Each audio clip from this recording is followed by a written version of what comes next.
All right. Hello, ladies and gents. We're back with another SoulCast, moving our way through the character select screen. And I have to say, this episode, pretty excited for this. This is actually at least my favorite character in this game, and the character that I have played the longest in this series, and that is none other than Astaroth. I think I don't know exactly what he is. I think he's a golem or something like that. I'm not sure. Yeah, he's a golem. Yeah, but he's something awesome and cool and not human, and that's really all that you need to know. So with that, allow me to introduce my guest, who you've already heard speak, Alex J. What's going on, man? Oh, what's up, dude?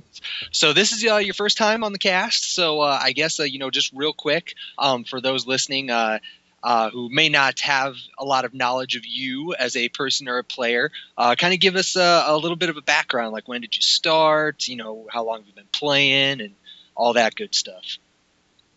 Alright, so yeah, I started playing in Soul Calibur 2 because I was playing CVS like in tournaments and seriously, and that would get like 40 plus people in line at the arcades and shit.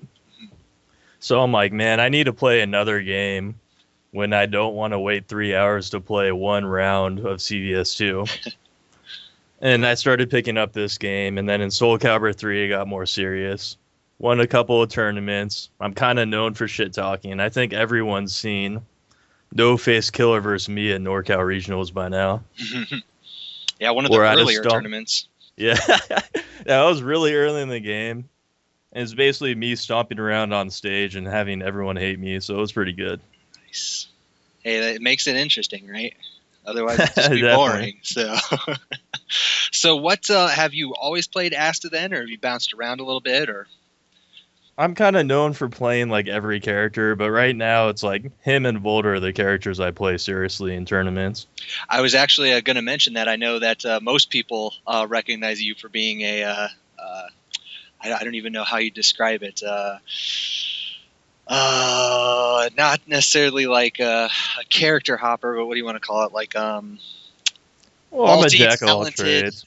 Multi-talented player, I guess. I don't know how you describe it. Well, yeah, I'm multi-talented in everything I do. It's a curse and a blessing. It's hard being that good, right? It's always hard being good, exactly. Funny. Well, with that, I guess we can just kind of jump right into the character talk and whatnot. Now, when this game first came out, I started playing Astaroth because I skipped 4. I didn't play 4 at all. I played 3 for like a whole 10 minutes before I hated it, and then 2. 2 was the caliber that I played the most, and I loved Astaroth in that game. I just absolutely loved everything about him, and it was a little hard to adjust to him in this game because, I mean, a lot of things have changed since then. I mean, 6-6B, for instance, was like one of his go-to moves, and now that was so good in 2 and 3. Yeah, and now it's high, so I mean that's like a huge change from those 2 games, and then they changed a little bit with his grabs. I think this was actually introduced in 3, but his quarter circle back B grab used to just be B back. That was it. Just B and then you hold back. In 3, it was like back forward. Yeah, it's like, okay, forward, yeah. Back and weird motions. Yeah, something goofy. But so they've kind of messed with that over the games and whatnot. So, for me at least, it took a little bit to get used to him, and then in this game with the introduction of Just Guard and everything, you kind of have to play him a little bit differently than in the past. So I guess we'll just kind of start generally speaking with like strengths and weaknesses. Now, obviously, he's the grabber. He's always been that way. Yeah, definitely. That's been his big strength. But is that when you play Astaroth, is that mostly your main focus? Just play defense, wait for a grab opportunity, and then take it? I mean, the thing about Astaroth, I don't want to play defense too much with him because a lot of characters can kind of run over him. You have to make them respect your character. Like, you want stuff like 4-4A, like that long sweeping mid, and a bunch of moves that are going to make people scared from throwing too much stuff out if they're far away. And you kind of want to make them, oh, he's going to throw a move with Astaroth, like Bull Rush. I'm going to hold block, and that's when you go in for a throw, you know what I mean? Gotcha. And once you throw him enough, you want to kind of get him scared of getting thrown. So it's all a mind game. Gotcha. So now you just said, he has a problem with getting steamrolled a little bit by some characters. Now, what are your options then to stop that? I know Bull Rush, is a popular choice because it has that really really low ducking property to it. But like if you feel like you're getting pressured, is it one of those things where you have to kind of rely on your just guard and your ability to predict? Like a Oh, it's sidestep definitely a guessing game. guy. So he doesn't really have any like tools then aside. Well, he does, 4B is probably his fastest, most reliable move to knock people fast, because his fastest move is 6A, but the range is kind of bad on it. So if you throw it out in certain positions, you're just gonna whiff. So 4B is usually what you're gonna try to use to interrupt people, or maybe hit them with a counter hit knee 6K. And also, it's like if someone's stepping a lot, like if someone's pressuring you, sometimes they like to step. So it's like you take notice of these things. Like 3A plus B is a great way to stop them from stepping. And once they stop stepping, you can hit them more with 4B. So. Gotcha. Yes, the mighty headbutt. Now, one thing I wanted to ask, since you mentioned 3A plus B, to stop sidestepping. And I know a lot of Astaroth players like to use 4-4A, really good move. But like it's really really chunky damage. Usually you're going to get it on the charge up, and I know headbutt has a charge up as well. Now, do you find yourself using the charge up moves a lot, or do you run into like players who are pretty good at seeing it and just guarding on reaction and doing that sort of stuff? Well, that's the thing. You kind of have to feel out people. Like you said, some people can just guard 4-4A pretty much every time you do it if you hold it down. With the Bull Rush, though, there's this weird range if you do it just right where you have a floating hitbox, and that really messes people up, even people that are good at just guarding.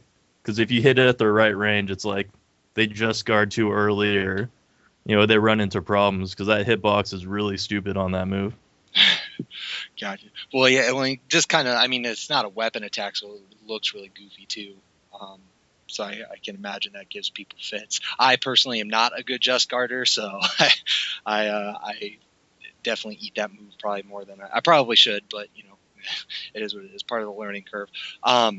So with so we're talking about weird hitboxes and sidestepping and trying to get them to stop moving a little bit. Now, I guess a general question: when you're starting out a match, first round player you've never played against, and it hits the go fight. What are you looking to do? Like, do you just kind of flip a coin in your head and like, okay, maybe I'll attack first this time, maybe I'll go away, or is there something? Is it like character dependent, or what are you looking for?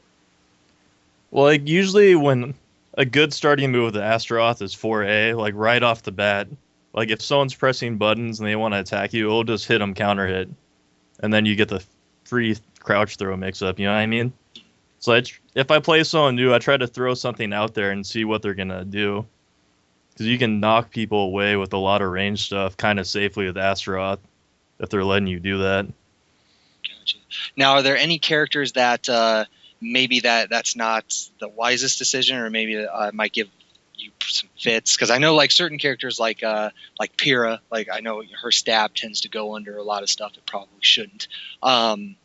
So like are there any little inconsistencies that you look out for that might change your mind on how you start out, like with a 4A or something like that?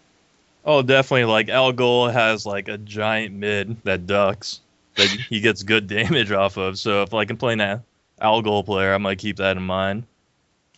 Okay, so just I guess from there, just kind of walk us through your mindset. Like I know you mentioned earlier, it's a lot about watching what they do, and then obviously the implication there is that you're going to do a follow up or something based on what you're observing. But like, what are there any little things that I don't know, maybe are particular to an Astaroth player that maybe other players wouldn't move? Or like if let's say you were teaching this character to somebody who's never touched Astaroth at all, like what would you advise them to do, or what would you advise them to look out for? I would say the two most important things is learning his range game, because I feel like it kind of there's two different ways to play him, and you have to kind of go in between them. Like he has a lot of range moves, so if you're far away, you can hit people with stuff and kind of make them scared. So get real used to using like 4A and 4-4A and learning how to get in, and then you move on to his more throw game mix-ups up close. And I think the most important thing, if I was teaching a new Astaroth player, is to really learn the range of Astaroth's throws, because they're so much farther than anyone thinks. So I'll just dash in a little bit and I'll go for a throw and hit people most of the time, because they never even understood that his throw was that long, so they don't duck. And then when you say throw, you're talking, I guess, specifically about the command throws. Yeah, the command throws, because they have extra range. They go super far, and like the hitbox goes past the hand. So now, do you ever do his normal? Is there any real reason to do his normal grabs, or is it always command grabs, like 100% of the time? There's no reason not to do that. I think the normal throws still have a use, because like there's certain times where you're blocking something or you're trying to interrupt something, and you just don't want to use that extra time in inputting the command grab, because sometimes it'll come out sloppy. You know what I mean?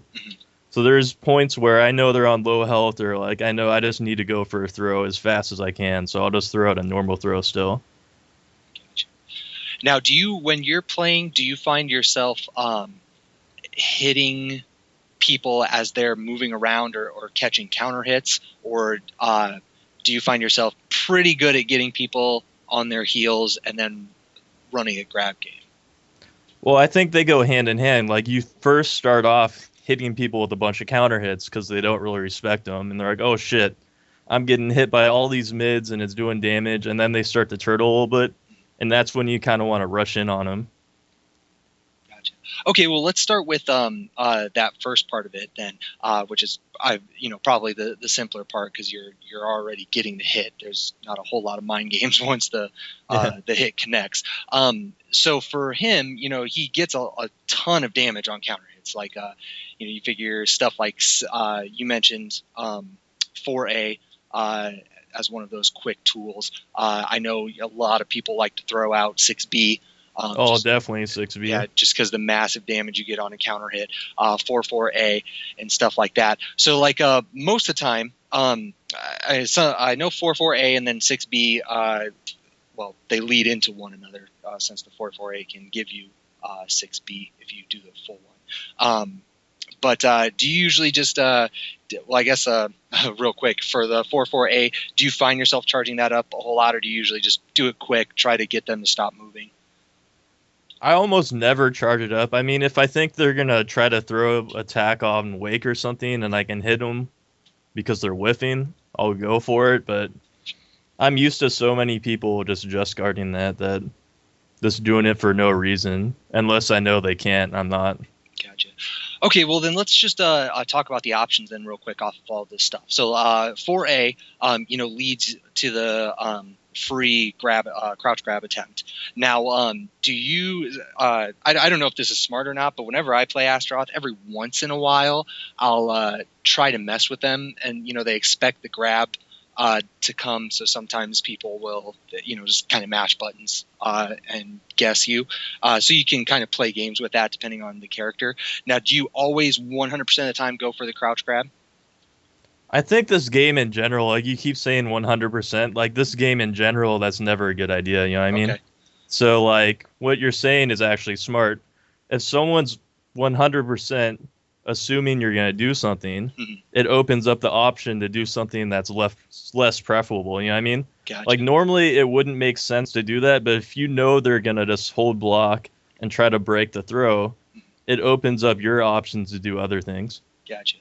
Okay, so let's start with the crouch grab then. Like, okay, so you nail a counter hit 4A, you land a crouch grab, and we're just going to assume that they don't break it, whichever one you happen to choose. Now, do you have a special preference on what you like to follow up the crouch grabs with, or do you like to mix it up, or is there like maybe just like a couple things that you like to do?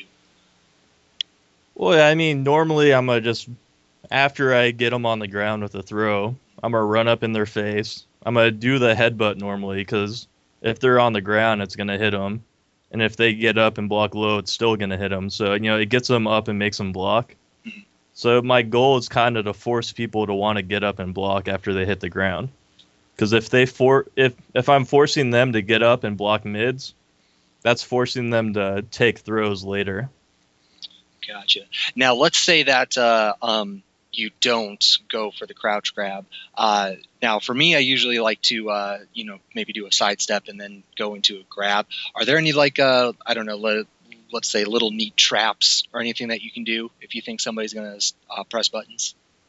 I've actually haven't explored that too much, but I know some people are mashing just a B really hard or something, and I'll just do a counter hit 6-6 scare or something into them because I know they're going to do something like that. Mm-hmm. Or you could do a 6B because they're just mashing and not even blocking, so it just depends. Gotcha. So it sounds like a lot of times you're just going for the crouch grab and not really messing too much around with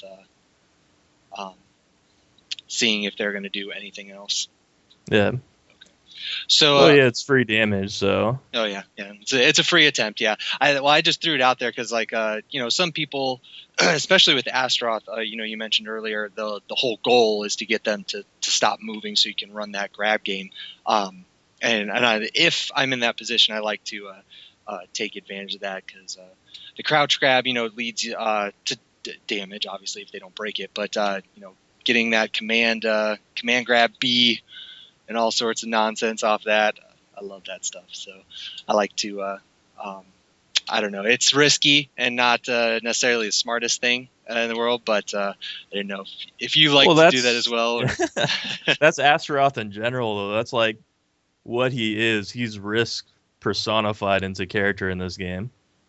Everything he does is risky, and he does a lot of damage if he guesses right. So, gotcha. So, I guess let's talk about more of these counter hit tools and stuff. Now, you already said, and I'm guessing the answer is generally speaking going to be the same for each one of these situations. You said earlier, you like to run up, do a headbutt. To try to get them to start standing and blocking, and then you can run the ground or the grab game. Now, I assume that that's the same sort of philosophy for everything else.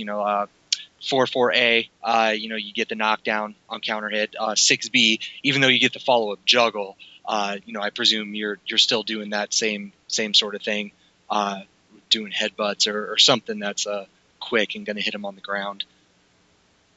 Yeah, with 4-4A, if it hits them. Just the quick version, not the hold down.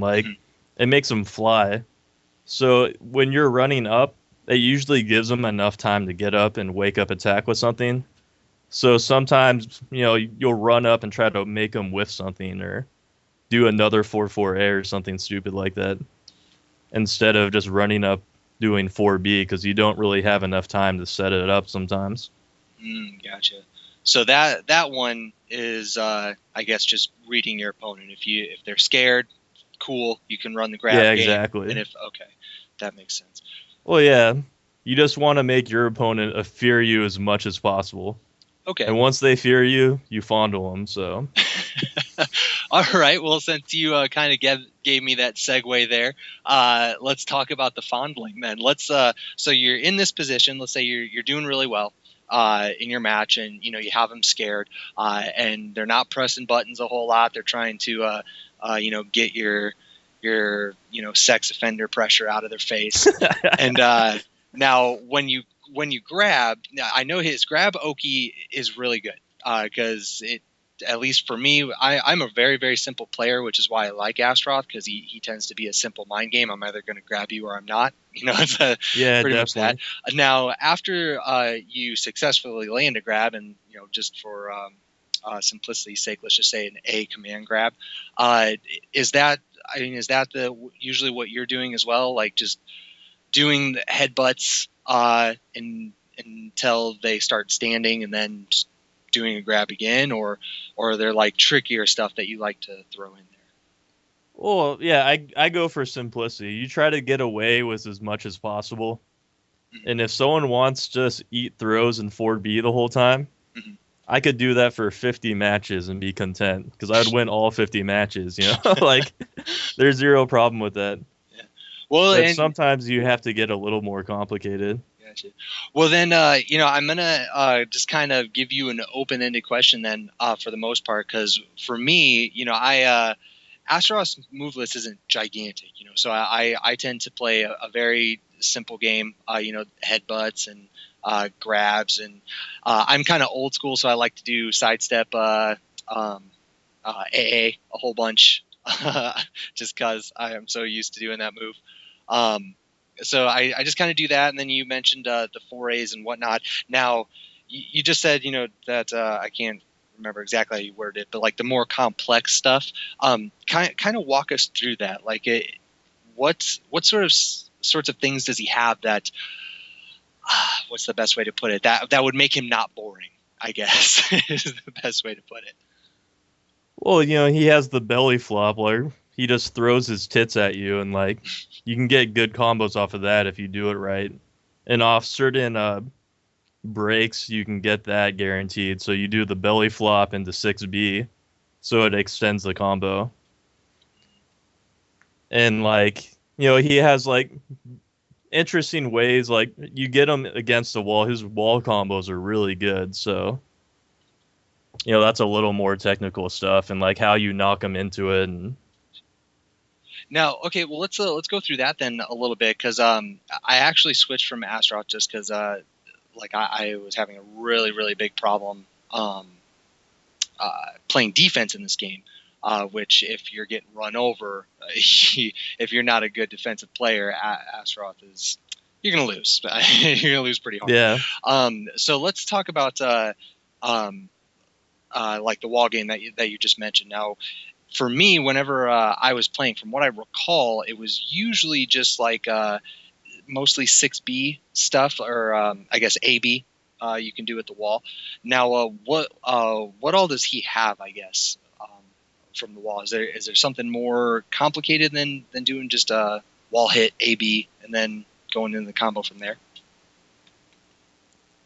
Well, yeah, like you do like into the wall, you can do 6B, stomp, 2-2B, BE, throw into wall again, 6B, stomp, or depending on the angles and stuff, you can get like 1 BB and then you can go for like a crouch throw. 3KA is also a good thing to do against the wall, which can also knock him back into the wall. He has a lot of options. It's interesting that you brought up the 3KA, because that was always the one that was really goofy for me. I never went for it, only because like the angle that the A hits is really weird, and I'm really really bad with wall angles. Is there like I don't want to say a trick, but is there like a good way to identify like when that will and will not hit? Yeah, it's kind of hard to see, but like there's certain angles where I just know it won't hit just based on experience. I think the most important thing is like when you go for 2-2K, I've noticed a lot of people do that wrong, which there is a trick to always hit that. Okay, Like, what's that? like I even noticed like Mamba when he was playing in Winter Brawl, he wasn't doing it right. Like if you hit counter hit 6B, for example, Mhm. and when they fall to the ground, you always want to step to their head for the 2-2K. So that might be an 8AK then. Like you want to step closer to the head, because if you step towards the body or the legs, sometimes 2-2K will whiff. But if you always do it on the head, it will hit every time. Now, is that I imagine that that's not too common of an occurrence with Astaroth. Like he's pretty consistent with all of his other moves. Yeah, I mean, he's not known as a whiffing character at all.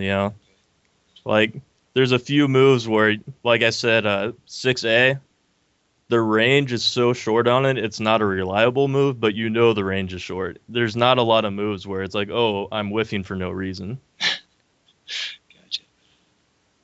All right. Now, we've been talking about the wall game a little bit. He gets lots of damage, and I mean, you just ran through, uh, a couple of example combos, and you're getting launches and then air grabs back into the wall, and all this other nonsense, which is just racks up damage really, really quick. Now, based on my experience with him, his ring out game is a lot similar, where you can kind of move him around wherever you need to. Um, and I know the A air grab is really useful for doing that and ringing out. What is your opinion of his ring out game? Do you think it's just average, or do you think it's strong? Oh, it's a pretty strong ring out game, definitely. And like he has certain moves that ring out really far away. Like if you do like 2-2 BE into the air grab, like the flying one. Mm. So you do the kind of basketball slam dunk on somebody. Like that will knock someone out of the ring quite far away when they weren't even expecting a ring out. Well, I know a lot of it's there's a lot of characters that have this, but I know he can ring you out from any angle, I believe, like just from the ground, all of his grabs. Yeah. And you just pick which one you need, which can work in your favor a lot. You mentioned the mind games earlier. If your character or if the person you're playing doesn't know Astaroth, then awesome, free ring out. If they do, then you can kind of fuck with them a little bit. Be like, oh, you think I'm going to ring you out? Nope, I'm actually not, because I know you're going to break it. So are there any other like little things or little tricks with ring outs, like things that maybe you find people don't expect a whole lot, or that? Oh, there's a ton with Astra. Like good things to look for is like there's certain angles where the A throw and the B throw will ring out. You do the A command throw and then you do the BE version that throws behind. Uh-huh. But if you do the B command throw and you sidestep and do 2-2 BBE into the air throw, it will also ring out. Like there's positions where they still have to guess the throw because either throw can ring you out in certain angles. So interesting. I did not know that. Aside from the grabs, are there any other moves that you can kind of sneak in there sometimes? Oh yeah, like some people don't expect the crouch throws. Like the B will ring out behind them, the A will ring out in front of them. If you do, 1K and the opponent's back's against the ring, you can ring him out with that. You can ring him out with 6-6K. Like something that's been in this game forever but still works is like if someone's back's the ring and you do 6-6K into another 6-6K, sometimes they'll have the urge to throw out a high for some reason or something stupid like that, and you'll just get a free ring out. Like that has been there since like Soul Calibur 3 or even 2, and it still works. Well, I know because he has the BE version of it now, that can mess with people sometimes, just because some people are unfamiliar with how fast that move can come out. Yeah. And of course, it absorbs some damage too. So yeah, bull rush at the ring's edge can be can be a little tricky. Let's see. I wanted to ask about his guard break game, because one thing that I'm pretty bad. I mean, I'm bad at a lot of things in this game, but I'm really bad at like kind of judging when something will break and when it won't, and like what's good to use to kind of break down their guard. And I know Astaroth's guard break game is pretty decent. I think 4A I think does some pretty good guard break. Let's see, bull rush. He has a lot of charge moves, of course, but if your opponent's good at eyeballing that's not always a good thing. What are your opinions of his guard break game? Like, how do you find yourself breaking guard a whole lot, or is it not really a big concern? It's one of those things where you play Astaroth, it's gonna happen because he does have a good gauge game. Like you're gonna break their guard, but it's one of those things where there's certain positions where you kind of give up damage if you're going for guard game. Like 2-2B is a great move to break someone's guard. That like breaks in like 5 or 6. Mm-hmm. So you knock them on the ground, you see which way they're rolling, you step the same way, and you do 2-2B and you force them to block it. You do that a few times and you get a free combo on them. But if I'm doing that, I'm not running up and doing the throw mix-up. So, you're giving up something for something else.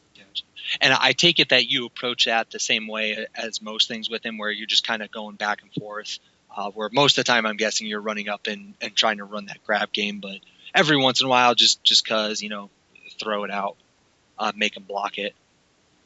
Well, yeah, if you see like their meter, like if it's like yellow or, orange or whatever, like, hey, I should go for a couple of 2-2Bs, he'll break soon. And I kind of use the break game. Like, if you see someone red and you're in the lead, sometimes you're like, I'm gonna save this for next round, so I'm gonna throw him a bunch now, and then next round it's break them easy and you get a free round. So there's a lot of strategy behind it. Now, I don't know if you'll agree with this, but in that particular situation, when they are red, I would actually think that Astaroth has somewhat a distinct advantage over other characters because his grabs tend to be a little bit better. So he can kind of save that, or I don't know, it sounds like it's automatic, but like he has an easier time, saving that red. Oh, of course, because his throws do more damage. Yeah. They're longer range, and you want to throw people. So, gotcha. Interesting. So, let's see. What have we not talked about?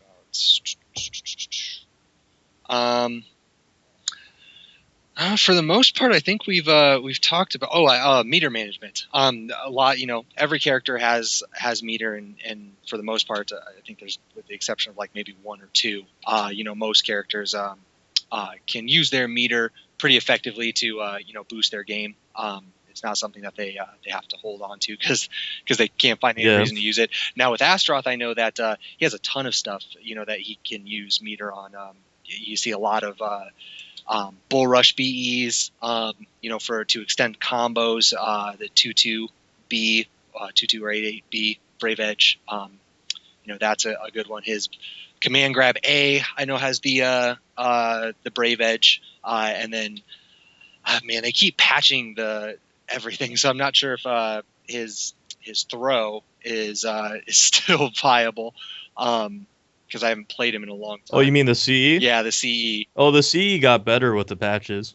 They made it faster. Oh, nice. Okay. Well, there you go. Then he's got his CE. Now, since he has all of this stuff, and, of course, GI is always there too. Now, with all of this stuff that he can dump meter into, is it usually just like a situational thing? Like you just kind of wait until you land something that would require meter to get more damage, or is it something where you're saving it up for GI, let's say, or a CE, or like an emergency 6-6K Brave Edge or something like that? Like how do you? It really depends on the character. Like there's certain characters like Maxi and Viola where you always want at least enough meter to GI against those characters. Okay. Like, because they have these strings that Astaroth has way much more trouble getting out of than most characters. So you want that option to get out of them. Now, go ahead. I was just going to ask, is that because just he's not a fast character, or?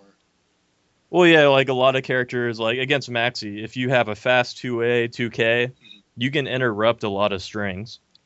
But Astaroth has no move like that, so he has to guess on a lot of strings where other characters wouldn't. Gotcha. All right, I'm sorry, I cut you off. Yeah. So like in terms of that, like I always want meter for GI against certain characters, but for the most part, it's like there are times where I won't even do 2-2B BE because I'm beating the person so bad that I don't feel like I need to waste the meter on that round. So I'll just keep meter. And like there's certain situations where like both crouch throws, the command A throw, you can do a BE version of all those throws and get extra damage. So if you notice, if I do the BE version, it's going to kill him, you just go for it. And like the thing you're saying about like the 6-6K BE, I actually don't like that move that much because it's like I feel like the purpose of the move isn't what it was supposed to be. Like, it was supposed to be kind of his move to get out of someone bullying him and being too fast. But if you do it against a lot of moves, like, again, to Maxi or Viola, if they're doing a string that has 2 hits in it, he'll absorb 1 hit and then get hit by the next. And then, it really doesn't help him out, so. Yeah, that sucks. Interesting. All right, so, with that, like I want to talk more about this character because I think he's cool and everything, but it's I really think like he's a really simple character. It's Well, just yeah, a it's lot. all about the mind games. Like that's like the biggest thing about this character, and that's what I kind of like about him is like I feel like you earn your victories with this character. Because yes, he does a lot of damage, but everything you do with him is risky. It's not a character where it's like I'm gonna do a launcher that's safe, and if they block the launcher, oh, I can do another safe launcher. It's like I'm going for a throw. If they duck it, they probably get as much damage as my throw was. So Now, is that do you find that that's true outside of his throws? Like, because I know like 4A, for instance, pretty quick, safe poke-ish move. Um, do you find that with a lot of his moves like that, you're getting punished? well, it really exists with almost everything he does. It's like his headbutt can be stepped, 6K can be stepped. So 4A, you can crouch tech it or duck it. So a lot of his moves, like if someone really knows what you're doing, they can get around it and usually launch you. So for a character or for a player that's picking up this character, a lot of it seems to be character knowledge, mind games, running that Yomi. What would you? I guess would you advise that they like start with other characters and kind of pick them up, learn the ropes with all the other characters before tackling Astaroth, or what would you advise if they're having troubles, getting steamrolled? Well, yeah, I think it takes a certain mindset to play this character that's different than a lot of characters, which is kind of why he's cool. Because his entire game is pretty much based around zoning and throwing. But there's certain characters where, like, if someone starts out and they pick Pyrrha, oh, Pyrrha's so fast and safe, they're going to have an easier time at the beginning with stuff. Gotcha. So do you think then that because of that difficulty curve, I guess you could say, do you think, I don't like to talk about tier lists too much, but do you think he kind of rises on the tier list a little bit, like the higher level player that you get, like once you start to get up to that upper echelon of players? Well, he's one of those characters where it's almost unfair to put him on a tier list because it really depends on how good you are personally at reading somebody and making the right guesses at the right time. Because if he makes the right guess, it does a lot of damage. So there's such an inconsistency with him that some characters don't have, where it's like you go for a really good guess, but you still guess wrong and they launch you. It's like I think a couple of characters he has really bad matches with. Like I said, Maxi and Viola are really terrible for him. Ivy's not really good matchup for him because Ivy's 3B will always get the full damage on Astaroth no matter what. So she gets a lot of damage on him for a sidestepping, ducking mid. So, and he wants to throw. So, like, I remember this match where I was playing Kinetic Clash where I did 3A plus B pretty much the entire time I was playing him. I got that counter hit like 4 times around, and he was still beating me because he was committed to ducking, sidestepping, and midding me. And every time he hit me with that, he got almost half life. So it's not a great match. It's funny you mentioned that because when he was on the podcast for Ivy, and when we played, I haven't done a first to 5 in a while, but when we played first to 5, I don't play Astaroth anymore. I switched to Cervantes, but it's sort of the same thing. Like there's certain character matchups where you're almost forced into doing the same thing over and over and over again because there's really nothing else you can do. Yeah. And I felt that way when I was playing against him with Servi because you can't really do, or Ivy can't really do a whole bunch about A slide B. So you're just A slide B, A slide B. And you're just like that. That's the whole match, Definitely. And I was like, man, I don't really want to do this. So I stopped doing it. I didn't do it nearly as much as I probably should have, but I guess it sounds like Astaroth's kind of in the same boat where you just kind of got to keep doing it over and over and over again. Yeah, if he's going to keep sidestepping and ducking, it's like I have to keep throwing out my tracking mids. Yeah, funny. Well, man, I mean, I guess the only thing I can do from here is just kind of, give you the podium because I think all of the generalized questions that I had we've already gone over.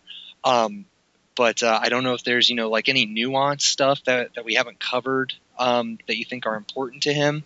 I don't want to see it, I don't want it to give the impression to everybody listening that he's, like it's oversimplified, and that it's kind Well, yeah, it's funny because it's one of those characters where the technicality comes from reading the opponent more so than like there's certain characters, APAT, like he has very complex combos. Astaroth, you want to mid and throw people, so it's like the nuances come from the mind games that are set from such a simple game plan. Like when I play Hates, like you've had him on here, I think. Yeah. And when me and him play, the dumbest things happen because it's like, oh, I know he's going to jump to avoid my throw. So I'm going to sidestep his jumping K into a 2-2B. And like all these dumb things start happening because you read your opponent and you're trying to force him into a throw. But because you can't force him to throw, it's like all these mix-ups come from the original mix-up. Gotcha. But, I guess in the grand scheme of things, even though you have to start simple, there's a lot of characters, not just in this game, but generally speaking, in fighting games that are very flowcharty. You do this in this situation, this, option B in this situation. Yeah. But it sounds like with Astaroth, you start simple with a simple game plan, but then it's almost like a choose your own adventure. You choose this one, and all of a sudden you have 5 more options. You choose one. I kind of feel like the opponent chooses their adventure. Like, oh, yeah. Okay, fair enough. Like, I'm gonna run up and 4B you, and like I want to throw you, but if you're gonna keep attacking, I'm gonna keep 4Bing. So like you get hit someone with like 5 4Bs in a row, and they're still trying to attack you. And then when you finally go for that throw, they launcher you. So it's like they're choosing their own adventure, and you're like, did that guy really do that? So next round, you build upon what's happening to the point where you could. Man, there was this one time I was playing online. It was against Reptile and Bibulus, and Reptile would not stop ducking, and Bibulus would not stop eating throws. And I was alternating playing both of them. Oh my god, dude. Wow. Yeah, I can imagine that's So they were choosing their own adventure because one wanted to get thrown the whole time, and the other wanted to eat mids the whole time. I'm just like, man, dude, this is really hard to alternate my style each match. So with that being said, for newer players out there, I presume that if you were to talk to somebody or teach somebody this character, it sounds like you have to give them the heads up. You're in for some homework. I mean, you're going to have to know what does what in what situation, what options a character has in order to run your mind game appropriately. Yeah, like I hear a lot with every fighting game. Someone's like, oh, you need to use that move because it's good. Like that's, people say that all the time when they're teaching newcomers. But it's like you really need to teach someone, why is that move good? Why am I using that move? Like, 3A plus B, I'm using that to stop someone from stepping. 4B, I'm using that because I want someone to block mid so I can throw them. It's like each move has a purpose. And I think if someone starts to understand why they're doing moves and why they want to start doing certain things, that's really what's going to make them a good player at the end of the day. If I tell a player, oh, play Viola because she's good and just keep using 6B plus K, that's actually a pretty good strategy. But if you want to get to that higher level, you have to start understanding the game a little bit more than that. So, well, and I think that's a good assessment for just high level play in general, because you figure you're gonna eventually run into a player, assuming you're getting enough exposure. You're gonna run into a player that's gonna see through your bullshit that you've been rolling everyone else with. So you're gonna have to be able to be creative on the fly. And part of that is understanding the use of each move and understanding why you're implementing it where you are. So yeah, that's definitely good advice. And I know there's a I don't know if you subscribe to this, but I know there's a lot of players out there that make it a point to find a use, at least one use for every move that's in the move list. And there's reasons for that. There's reasons that people believe that and do that and practice that. So yeah. Oh well, I mean with that sounded like Yeah, that seemed good enough. Yeah, that's I think we educated enough. Like if we do any more, we're just I think we're rambling. gonna have to start charging them money. Like this was enough gems for today. If we give them any much more knowledge, they owe me money. Yeah, well, I don't know if there really is any. I mean, we talked about pretty much everything, and like you mentioned, he's pretty simple. It's mostly about the mind game, and just reading your opponent. So, yeah, I think we took care of everything. So, I guess before we move on to the last segment of the episode, was there anything else you wanted to say about him, or any final thoughts, or anything before we move on? I could ramble for a long time, but it seems like we've done a pretty good job. All right. Well, with that, at the end of the episode, I always like to do a little segment where I make my guest rant. Now, you seem like you have some pretty good rants in store. It doesn't seem like you're afraid at all lies. to let people know what's on your mind.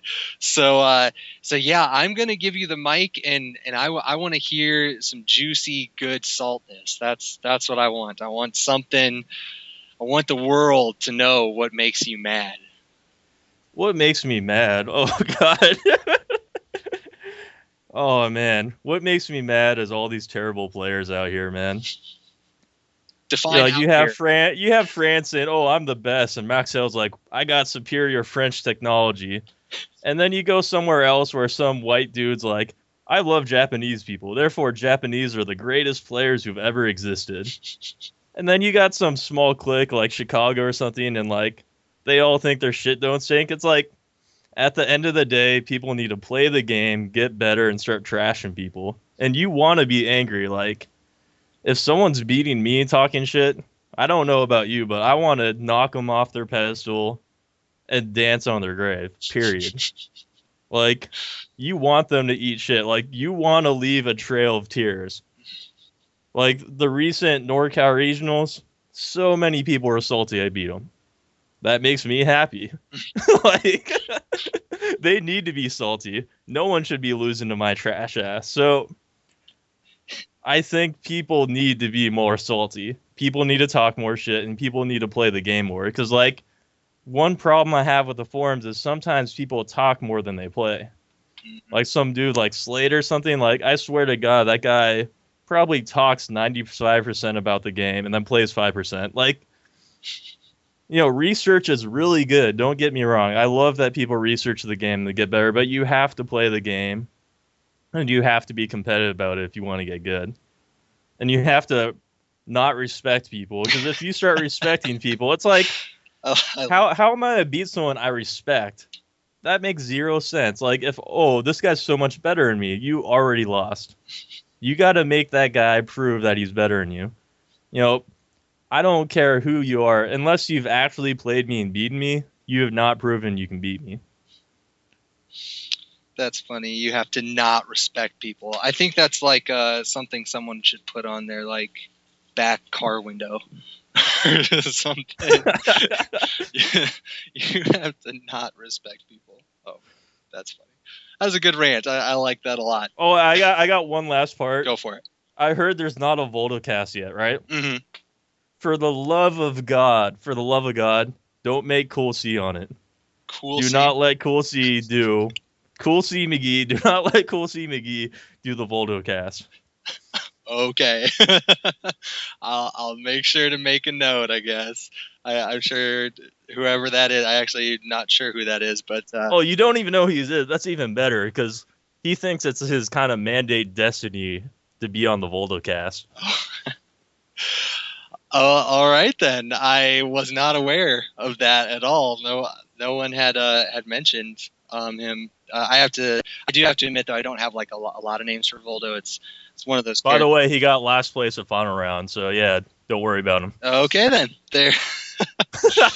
Wow, that's rough, man. Calling this poor guy out right on the podcast. That's okay. We love it. We love the drama. That's what we're here for.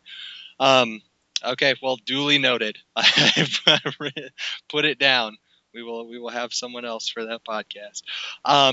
Well, with that, I don't really have a whole lot much we have left. We have Oh, let's see. I know ECT. I think it's this weekend, if I remember correctly. UFGT is next weekend. God, what else is coming up? Yeah, those are CEO. the two main ones. So, well, CEO I think is next month. Is that actually happening though? Because the last time I checked, it was like if we don't get like 30 people saying they're registered, we're not throwing a tournament for Soul Calibur. So is it guaranteed now, or is it still in the air? Honestly, I wasn't planning on attending CEO, so I don't really know. I just, I was just, I decided a long time ago if I was going to Florida, I was going to Miami. Getting drunk and going on the beach. So like CEO is like more in the middle of Florida. Yeah, I think a lot of those guys are up.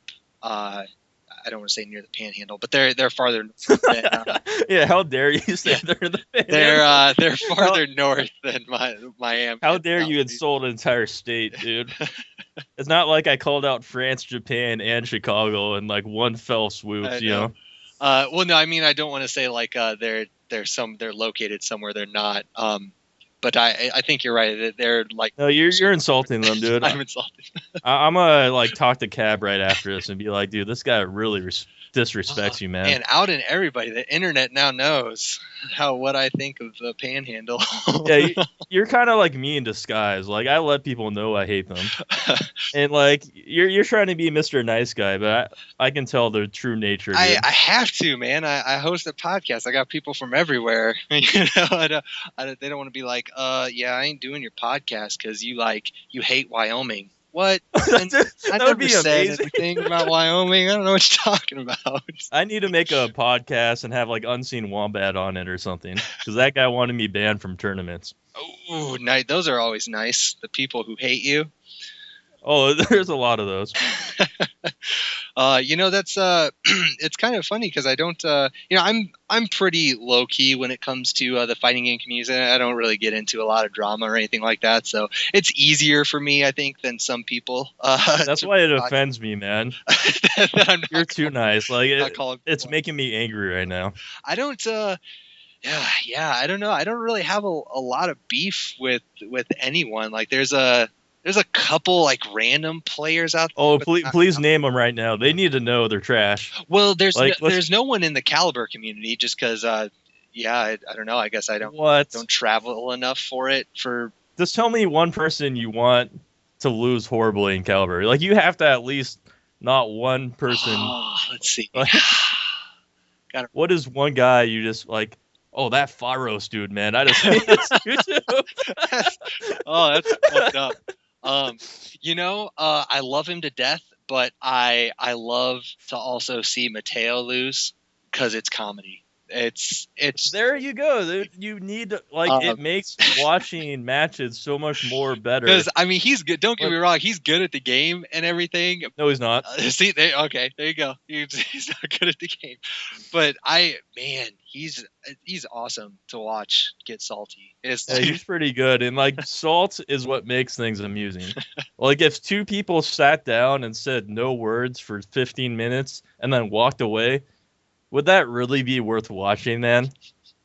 Like, you might as well watch paint dry. So it's like, people need beef and people need to win. Like, that's the way it should be. Indeed. Well, so we got all these tournaments coming up, sorta, because people are starting to drop Caliber, which is kind of sad because it's I wouldn't agree with that. It's like, NorCal scene's actually doing better now than it ever did. So it's like, you just need to grow the scenes individually, in my opinion. Well, it's not. I mean, like big tournaments, because it's not. You know, CEO isn't a guarantee. It's. I don't believe it's at Evo, right? I don't think so. Yeah, it's not at Evo. Yeah, which is a shame because I enjoy watching the game. I suck ass at it hardcore, but like I think it's a really fun game to watch. I don't think that stops us from throwing a tournament at Evo, though. It's like I did with NorCal Regionals recently. They did not have us. But I threw a room in a hotel room, like I threw a tournament, and that got almost 30 people, which was more than some of the official tournaments at NorCal Regionals. So it's like, there's still a chance if someone was ambitious enough, they could throw something and people would come. Because it's like, they like the game, but a big reason to go to Evo is it's in Vegas. Like, there's plenty to do there anyway. So So are I you going to Evo this year then? The thing about me and Evo is it always drops. Like, I love to camp. Mhm. Like, I Okay. do more video games, but I love to camp so bad. Like, camping is awesome. And like, there's this camping trip every year. It drops when Evo is. So it's like, do I want to be out in nature with like, girls and beer and music, which is really awesome, or do I want to be, in a sweaty room playing video games? It's like, All right, fair enough. Oh, let me ask you this: are you the like, let's all get a big camper and just hang around the camper the whole oh, dude, time, or don't do you do guys it, man. build your own nets or tents and you like Oh, do you, that whole you thing? gotta have a bunch of tents set up, Okay. man. It's like I need my privacy. I'm just making sure. I didn't know if you're like one of those, hey, I'm just going to bring my mobile home and park it in the middle of the woods and call it camping.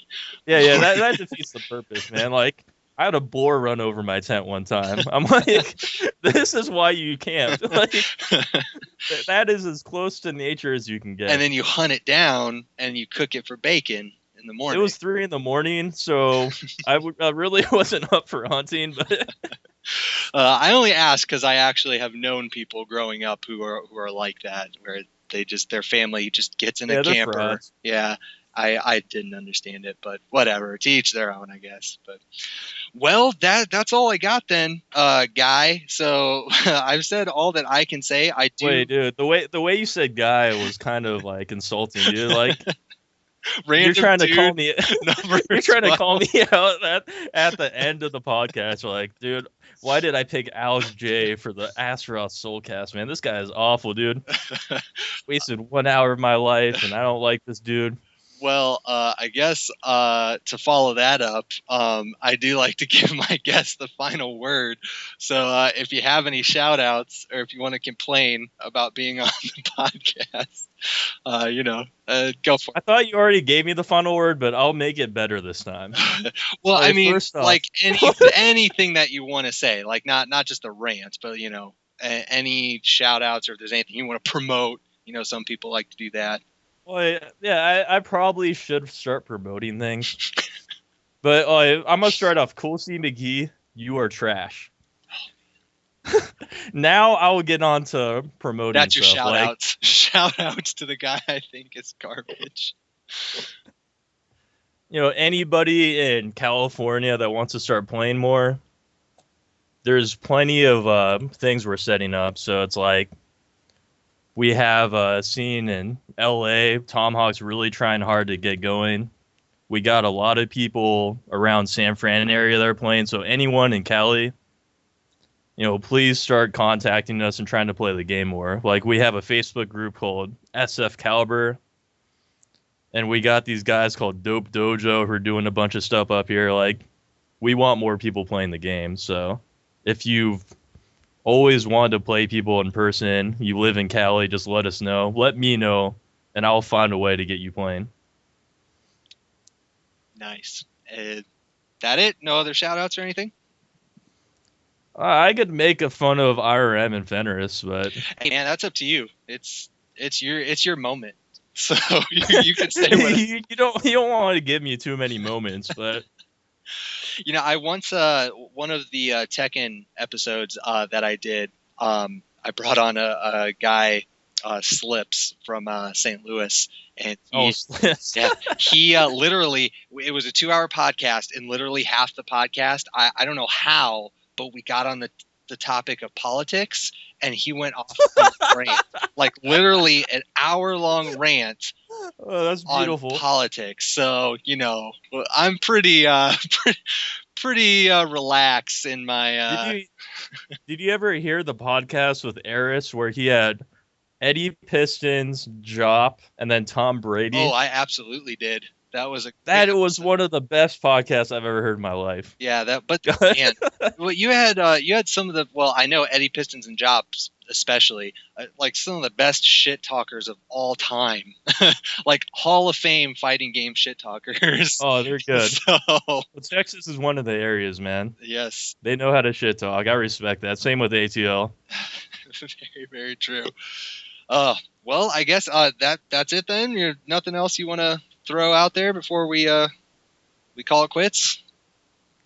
Fine. I want to, like, because you want me to extend it. Like, I feel like that was a plea for me to extend the No, podcast man, where you're like, I got the stop button right here. Ready. Slips, man, he went for 2 hours. You only went for like an hour and 15 minutes. Hey, So, like, I'm not saying, you're like inadequate. I'm just saying. oh shit, dude. You straight said I'm inadequate, man. I'm better than any Tekken player. Like, I'm pretty bad at that game, but like, I call out people. Like, do you know 751, Andy? I do, yes. What? Like, NCR, I just decided, like, I looked at my bracket. I'm like, that's the only guy I really need to worry about. Andy, you're the oldest, weakest Tekken player I've ever seen, man. I'm going to destroy you. And, like, I kept calling him old. And, like, at NCR, I didn't even make it to play him. And then when we played a first of 5, he beat me 5 straight. After, like, talking grips and shit, I'm like, you're such a bad player, man. I still don't respect you. Like, next time we play, I'm beating you 5 straight, and I'm not even going to break a sweat. You're so bad. So, right at the end, you're like, man, you got lucky. So, luck. Luck. Oh, that's funny. I do have to throw this out there. People need to stop being so fucking afraid at tournaments. Like, everyone... I swear to God, every single tournament, someone's like, oh, man, I can't believe I got to play that guy first round. Yeah, they need to be hungry. That's my whole point. Is like, up. If you respect people and you're scared of them and all this weird stuff, you're just hurting yourself. You're giving them a free win because you're a pussy. It's like, why did you enter a tournament if you weren't planning to win it? Well, and I hear it the most from those high mid-level players, like the players that like are right outside top 8. Because they're always like, man, if I hadn't played X, I would have top 4. Like, dude, shut up. Like, I seriously, when there are some tournaments that I go to where I'm like, can you set me up against him? He's the number 1 seed, right? I want to play him first round. You're a man, dude. I do that also, dude. And most people are like, okay, you want to play the tournament favorite first? I was like, yeah, I do, actually. So the way I see that is if you beat him, you won the tournament already. Yep, exactly. Just cut the middleman, be a man. And like the upsets are what everyone wants to watch. Mm-hmm. Like when someone beats someone they shouldn't, everyone goes crazy. Like there's this, like, not to talk too much about Marvel, mm-hmm. but when that guy Senior Taxi, beat Chris G at NCR, the whole room blew up. Mm-hmm. Because no one even knew who Senior Taxi was, and he beat like the best Marvel player of all time. Yeah, I was watching that because I hate Marvel. I think it's a really dumb game, but it is pretty entertaining to watch. I'll give it that much. And I noticed that, like, I was watching this whole drama break down, and then we get to grand finals, and it was terrible. I'm like, but it's like that's what you want to see. You want to see the small guy beat everybody. Mm-hmm. Or, like, the beauty of me is, like, no one wants me to win. Like, the first tournament in NorCal was, like, you won a free Xbox of, like, opening day. I walked into the room late, and the entire room sighed and started complaining because no one wanted me there. And then I won the Xbox. I used it for a money match where this guy, Gemmer, owes me $200 in wings. And then I sold it to Hate. Wings? What? Yeah. What are you doing? Like American Pickers, like, dude, all this stuff. I'm gonna go get an Xbox. I'm gonna trade it for $200 in wings, and like, what? The fuck? It was beautiful because it's like I'm not like I love wings, and like I would eat at Wingstop every day if it didn't mean like I would probably die if I did that, but I would die happy. Yeah, I guess if you like wings. Oh, what a random thing to money match. And then like NCR was beautiful. Like the first one where like I got really mad at like everyone saw the drama with No Face, but I was chopping grips of shit the whole day, like the whole 2 days. I like lost my voice. Like there's this guy Cedric who was like, "You're not gonna win, Alex, man. You shouldn't talk big, blah blah blah," and he wouldn't money match me. And I got to play him in pulls. So what happened was he wouldn't throw down money, but like this guy, Great One from Seattle, he threw down money, and everyone started throwing down bets. Like this guy Gemmer had to jump on a table with a pad to keep note of everyone throwing down money. Like the whole room threw down money on that match, That's and like I just lit him up. that's one of the things that I actually enjoy about certain scenes and tournaments, because like I know at ATL that there's typically some people putting side bets and stuff, but like once you hit Evo, like everyone like is breaking out the pocketbook, like yep, I got 20 on him, like it's amazing. I love seeing people do that. Well, it makes you like the match more. Like there was a match at SoCal Regionals where it was Y versus Y. It was Snort Me I'm Dope versus Zane. One of the dumbest / awesomest matches I've ever seen in Caliber. And like me and Zeph were throwing down money, and like I don't know why you put money on Snort Me I'm Dope, but I got it easy, like 20 or $25. And like we were just yelling at both of them the whole time because we wanted our money. Oh, yeah. It's like, stop getting hit by that A throw, dude. You suck. And just like yelling the entire time. That's probably the easiest way to get what do you want to call them? Like advisors. Oh, what the hell do they call them? Whenever people like go up. Coaching? Yeah, coaching. Yeah, that's the quickest way to get coaches. Like have somebody drop some money on you and they'll tell you every little thing that you're doing throughout the match. Well, that was why I loved like final round this year had a no coaching policy. It's like you may only have one coach on stage, because last year like 20 people would jump on the stage after like one person would win a match.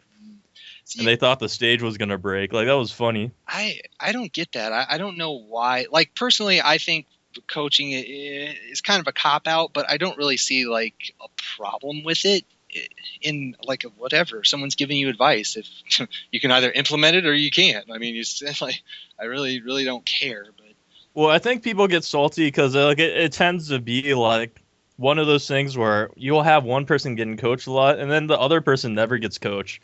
Like it's like some poor Asian kid who's like just played the game like for his first 3 months, and like he's quiet and doesn't know people, and you have this guy with like 5 people telling him how to beat him. Like, it would be different if like I think we either need to go all out with coaching, like have everyone just know coaching's fine, and just have hella people, because it makes a really big difference. Really big difference. Yeah, one little tip can change someone winning or losing. That's true. But like I kind of like I know that they're different, but I kind of see like esports I try to make parallels between, actual athletic sports, and you have crowds yelling all over the place. They're everybody's got their own fucking opinion, and you have 12 coaches on each team. So I guess if everyone was given at least one coach. But yeah, you got the pity coach. That'd be amazing. Like, how like in law, if you can't afford your own lawyer, give you one, the state will give you one, and it's always some dude in like some poorly dressed suit with like some long ponytail. Like, that's what we need. We just need some. If you cannot provide yourself with a coach, we'll provide you with one. We need a top. Or as a coach. But we need a top player who just goes around and just coaches people like randomly, and who's just like, you know what, I want to see you win, so I'm gonna coach you from now on. It just does that. One guy in NorCal who just decided he was the Soul Calibur Whisperer. He barely can play the game, but he'll like talk in his friends' ears while they're playing, and it makes him lose. It's so funny to watch. I had I don't do a lot of coaching, but there was one guy who was picking up Tekken around here, and we went to a tournament, and my coaching moment, and it was a glorious moment, I will admit, is we were like prepping, we were hitting the lab a lot for this tournament. We finally go, and we were playing a lot at the same time, so I couldn't watch a whole lot of his matches, but there was one match I caught. He just started, and I saw the guy pick his character, and I whispered in my friend's ear, do this, and right at the start of the match, he does it, and it's like round over. I'm like, yes, I am the master. And I can't remember if we won that or not, but it was a great moment. Anyway, so okay, I think we've extended it. I think we're good. We gotta. So I'm a man now, right? There you go. Yeah, sure. Like, you're trying to say like, oh, Slips, man, that guy really knows how to make a podcast, man. You know, He knows how to bitch and complain for an hour plus. Well, with that, thanks a lot for coming on the podcast, talking some Asta. I don't think I have really any updates or any news or anything to give everybody. So with that, as usual, I don't know what character is going to be next or all that stuff. So you're just going to have to tune in on wait. I know who's not going to be next.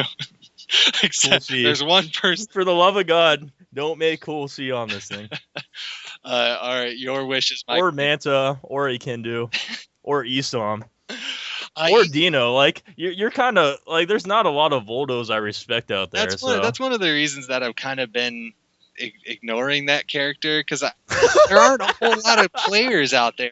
Right? Ouch, dude. So there aren't. I don't know. Maybe people know players I don't. I just name dropped like 5 of them. I just said I don't respect them. At least I know who they are. You know? Well, Inkindu I know. I know of. I don't know him. Isom I know. He's actually. I think he was on the first or second episode of the SoulCast, but he plays but doesn't really play. Oh yeah, he's awful. That's the perfect way to explain him. He plays but he doesn't play. He plays but he doesn't.